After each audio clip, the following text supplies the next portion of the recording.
The only thing prohibiting transit in the Straits right now is Iran shooting at shipping. It is open for transit should Iran not do that. So it's totally open for transit. I mean, Iran will sink the ship. But if Iran chooses not to sink the ships, then it would be open.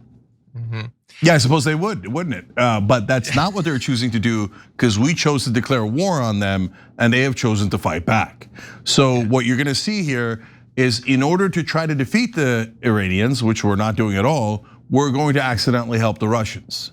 Oops. John, tell us all about it. Yeah, I will. I love that clip. I think it's amazing. I think that it should immediately transition to that old SNL Deep Thoughts with Jack Handy coming out of that. Kids, don't drink too much, because over the decades it can do some damage to your brain, it turns out. In any event, Iran is still threatening the Strait of Hormuz. They are still firing at ships, and because of that, the administration is taking some actions to try to limit the increase in the price of oil. So the US had previously been pressuring India to cut back on purchasing Russian oil, which I'm actually surprised to find out, but it's good news. Last week though, it gave India a temporary waiver to buy more. So they freed it up so that more of that Russian oil would help to flood the market, thereby taking down Indian demand for other sources of oil.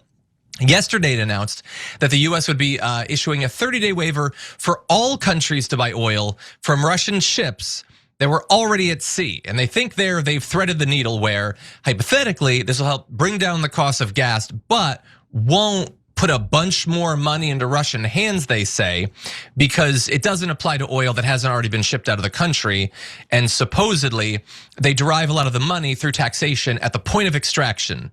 So again, I'm surprised that they would do that. I don't know how much difference it's going to make. And also, that only works for so long. If the war continues, if the problems with the Strait of Hormuz continue, you're gonna need to do more when it comes to Russian oil. And so I'm worried that this is only gonna be a temporary change. Apparently there are 124 million barrels of Russian origin oil already at sea across 30 locations as of March 12th. That's about 5 to 6 days of supply. And overall, we know that it's now been multiple days that the Brent oil prices, the global benchmark that we use, are above $100 per barrel.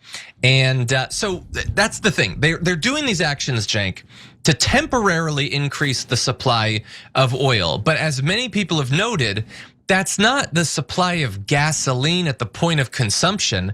All of that stuff still needs to be refined. Literally months are gonna go by before that actually has any real effect on the markets, especially if maybe it like reassures people internationally right now. But if ships continue to blow up in the Strait of Hormuz, if the war continues to drag on, then why would people continue to be confident? And it is going to take a lot of time for that oil to actually have an effect in terms of gasoline at the point that they're consumed. So it really feels like a very small amount of action. What do you think? Yeah, so I need to give you guys context here. So we released over 170 million barrels from our strategic reserves. And then 32 other countries released 400 million barrels from their strategic reserves. And that broke a record, most amount released. And then, of course, when you release that much more supply, then obviously prices should come down because of supply and demand. They didn't, they continued to rise. The reason they continue to rise is because 20% of the oil goes through the Strait of Hormuz for the whole world. So all of those strategic reserves weren't enough to counteract the damage done Strait of Hormuz. Now they do a deal with the Russians. We got 124 million barrels of oil coming in on top.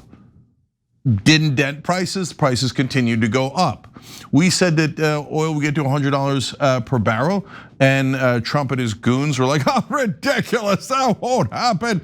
Everything will be super easy. I mean, if the Iranians don't fight back. And you could go through the Strait of Hormuz if they weren't bombing you. Are they bombing you? Yeah, they're bombing you. Okay, so now the Iranians say, you like $100 per barrel? We're gonna try to get it to $200 a barrel. Okay, so that would lead to about $10, $12 per gallon here in America. Do you know what kind of cataclysm that would be? Like nobody would be able to afford the gas to go to work. I mean, and that, by the way, guys, oil isn't just about gas, and it isn't just about cars, which is already bad enough. But it also goes into all the plastic and all the manufacturing that we do. So your prices for everything are going to skyrocket, and they're already skyrocketing. And Trump said to the G7 guys, you'll be able to go through the Strait of Hormuz, no problem. Yeah, we got this fixed already.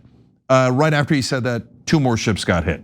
We don't have anything fixed. We're sending in ground troops. We're sending in new warships. We're sending in new F-35s because we can't stop them from bombing the ships in the Strait of Hormuz.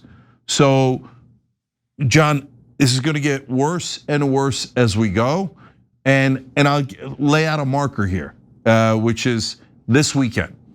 If somehow we can get it, under control this weekend, and then they open it back up, like through warships, and they land the ground troops, and somehow they knock out the missiles and the drones that are coming from land.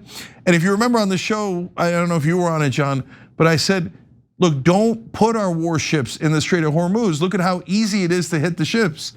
And the Iranians are like, come a little further, right? And we're bringing our ships right to them. Like, don't. So if this weekend, instead, the Iranians hit a couple of more ships, and then we can't straighten it out at all, by the time the markets open on Monday, it'll be an epic disaster, and maybe one we haven't seen before. Yeah, we'll be absolutely screwed. And remember, like when they said they were taking all that oil out of our strategic reserve, draining over 40% of our entire reserve, they said it would take 120 days to deliver those barrels. So that is not a solution to the problem right now. It's just not. There is an easy solution. Get out. The best time to have gotten out of this war would be before you started it. The second best time is now. You know that old saying? It would be great for you to just end it, and you can do it because nobody wants us to be in there. You don't have any well-articulated reasons for us to be there, and even if you could articulate them, you're not gonna be able to accomplish them. So we should get out right now. And in the absence of that, like just Trump and Hegseth taking turns telling the ships it's safe to go through, that's not gonna increase morale.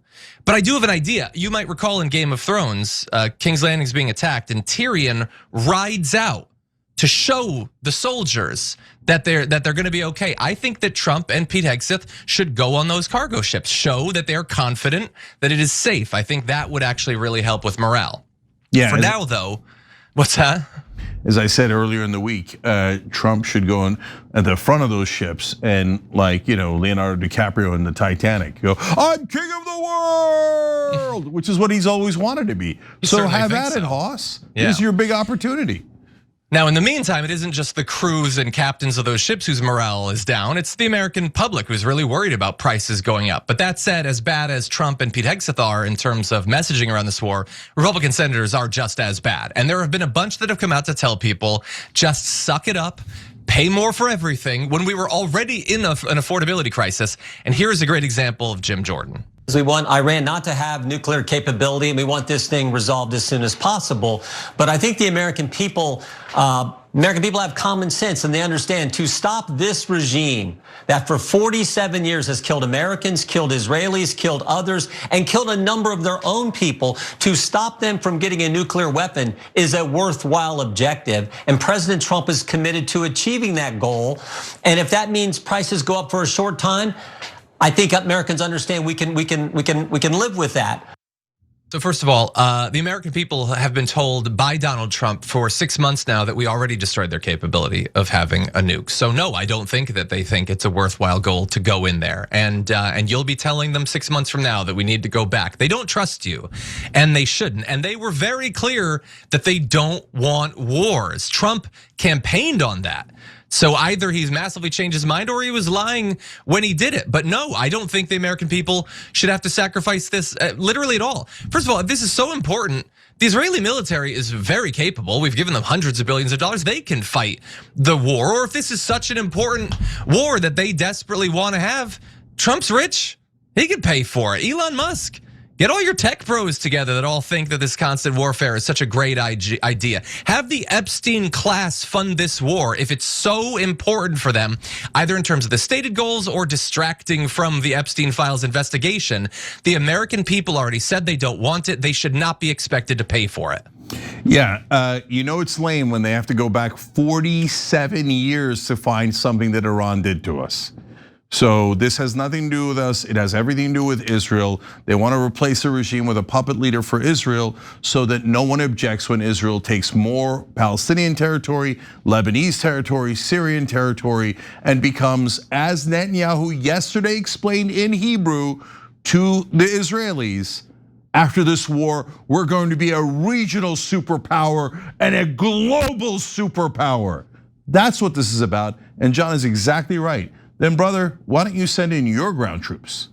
If ground troops are necessary, why would we send in Americans? I hear the IDF is legendary. Have at it, Hoss. Tehran is waiting.